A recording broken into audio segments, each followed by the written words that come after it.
জানবেন স্থানীয় বাংলা সংবাদ।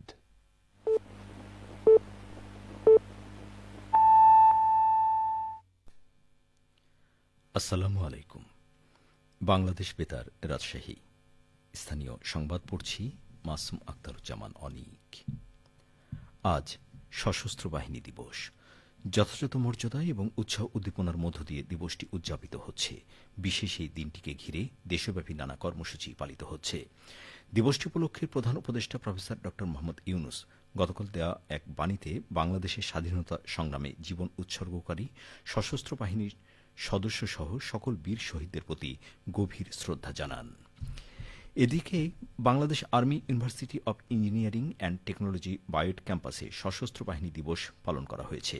দিবসটি উপলক্ষে আজ সকালে জাতীয় ও বিশ্ববিদ্যালয়ের পতাকা উত্তোলন করেন বিশ্ববিদ্যালয়ের উপাচার্য brigadier general S M Lutfor Rahman এবং পরীক্ষা নিয়ন্ত্রক অবসরপ্রাপ্ত কর্নেল লা হেন মং।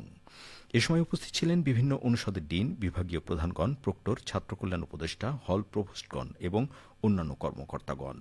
দিবসটি উপলক্ষে রাষ্ট্রপতি, প্রধান উপদেষ্টা ও সেনাপ্রধানের বিশেষ বাণী সকলের অবগতির জন্য প্রচার করা হয়। দেশের সুখ, শান্তি ও সমৃদ্ধি এবং সশস্ত্র বাহিনীর উত্তরোত্তর উন্নতির জন্য বায়োট কেন্দ্রীয় মসজিদে বাদ জুম্মা বিশেষ দোয়ার আয়োজন করা হয়েছে। ক্যাম্পাসে আলোকসজ্জা, আবাসিক হল, ফ্যাকাল্টি এবং অফিসার্স মেসে উন্নত মানের খাবার পরিবেশন করা হচ্ছে। মৎস্য প্রাণী সম্পদ উপদেষ্টা ফরিদা আক্তার আগামীকাল একদিনের সরকারি সফরে রাজশাহী আসছেন। ওই দিন সকাল 10টায় তিনি বিমানযোগে রাজশাহী এসে পৌঁছবেন। বেলা 11টায় রাজশাহী বিশ্ববিদ্যালয়ের কাজী নজরুল ইসলাম মিলনায়তনে রাবি মৎস্য অনুষদ আয়োজিত আন্তর্জাতিক মৎস্য সম্মেলন এবং প্রদর্শন 2025 অনুষ্ঠানে প্রধান অতিথি হিসেবে যোগদান করবেন। দুপুর 2:30টায় তিনি একই স্থানে মৎস্য ক্ষেত্রে সাফল্য অর্জনকারীদের পদক প্রদান ও সমাপনী অনুষ্ঠানে যোগদান করবেন। ওই দিন বিকেল 5:15টায় উপদেষ্টা বিমানযোগে ঢাকার উদ্দেশ্যে রাজশাহী ত্যাগ করবেন। আসন্ন ত্রয়োদশ জাতীয় সংসদ নির্বাচন উপলক্ষে সিরাজগঞ্জে মহিলা সমাবেশ অনুষ্ঠিত হয়েছে। গতকাল সদর উপজেলার সৈদাবাদ ইউনিয়নের মুলিবাড়িতে এই সমাবেশ অনুষ্ঠিত হয়।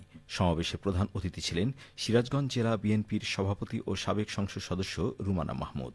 প্রধান অতিথির বক্তব্যে তিনি বলেন, অতীতে বিএনপি রাষ্ট্র পরিচালনার সময়ে নারীদের উন্নয়নে বিশেষ গুরুত্ব দিয়েছে। আগামীতেও নারী অগ্রযাত্রা নিশ্চিত করতে সকল পদক্ষেপ নেবে বিএনপি। চাঁপাইনবাবগঞ্জে যৌথ বাহিনীর বিশেষ অভিযানে 40 জনকে গ্রেফতার করা হয়েছে। গতরাতে নাচল, গোমস্তাপুর ও সদর থানায় অভিযান চালিয়ে তাদের গ্রেফতার করা হয়। পুলিশ জানায়, চুরি, ডাকাতি, ছিনতাইয়ের ঘটনায় পলাতক আসামি, সন্ত্রাসী কর্মকাণ্ডের সাথে জড়িত ব্যক্তিদের গ্রেফতারের জন্য চাঁপাইনবাবগঞ্জ পুলিশের বিশেষ অভিযান চালানো হয়েছে। চাঁপাইনবাবগঞ্জের পুলিশ সুপার মোহাম্মদ রেজাউল করিম জানান, অভিযানে পুলিশ সহ শতাধিক ফোর্স অংশগ্রহণ করে। গ্রেপ্তারকৃতদের আদালতের মাধ্যমে কারাগারে পাঠানো হবে বলে জানিয়েছেন পুলিশ সুপার। আজ থেকে নাটোর চিনিকলের 42তম আখ মাড়াই কার্যক্রম শুরু হতে যাচ্ছে। চলতি মৌসুমে 1,10,000 টন আখ মাড়াই করে 6,930 টন চিনি উৎপাদনের লক্ষ্যমাত্রা নির্ধারণ করা হয়েছে। চলতি মৌসুমে নাটোর চিনিকল এলাকায় 8,010 হেক্টর জমিতে আখ চাষ করা হয়েছে।